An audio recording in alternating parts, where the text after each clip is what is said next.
የየዕለት ትልቁ ውጊያህ የሚጀምረው ከማንም ጋር ሳይሆን ከራስህ ጋር ነው። እውነተኛው ጥንካሬህ የሚገለጥበት የመጀመሪያው ቅጽበት ማለዳ ላይ ነው። ሕጉ ቀላል ነው። ማለዳ ላይ ለድክመትህ አንድም ሰከንድ አትስጥ።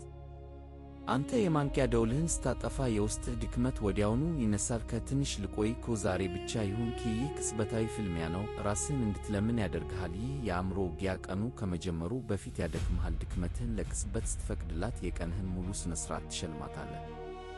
ግን የማንቂያ ደወሉ እንደ ጮኸ ምንም ሳታስብ ምንም ሳትከራከር ተነሳህ። ያኔ የምትፈጥረው የውስጥ ድል ከማንም በላይ ላንተ የሚታይ የማይታመን ጥንካሬን ይሰጥሃል። ያች ትንሽ ድል የዛን ቀን ሙሉ ውጊያዎችን ለመምራት የምትጠቀምበት የመጀመሪያው መሣሪያ ትሆናለች።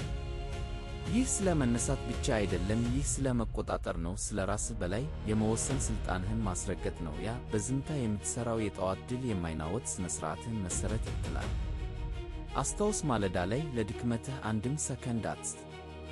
ምክንያቱም የየዕለት ትልቁ ውጊያህ የሚጀምረው ከማንም ጋር ሳይሆን ከራስህ ጋር ነው። ይህን የመጀመሪያውን ውጊያ ስታሸንፍ ቀኑን አሸንፈኸዋል። ለበለጠ ጥንካሬ ተከታተለን።